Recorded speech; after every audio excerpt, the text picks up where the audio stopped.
विनायक भाऊसाहेब बांदोडकर त्यांची आज पुण्यतिथी। हांव मागता सरा कडेन की ह्या प्रसंगी हार घालून त्यांना अभिवादन करचे।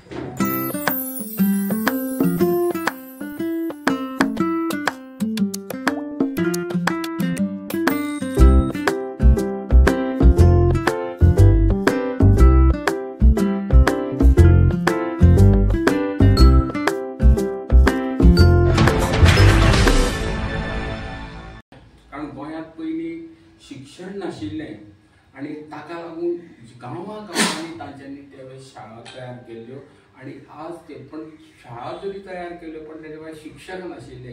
त्या वेळार तांच्यांनी महाराष्ट्रांतल्यान सुद्दां शिक्षक हाडले आनी हांगा जे आमचे गोंयचे भुरगे आसा तांकां शिक्षण दिलें आनी आज तेच भुरगे शिकून बरेच वयर पावयले आसा।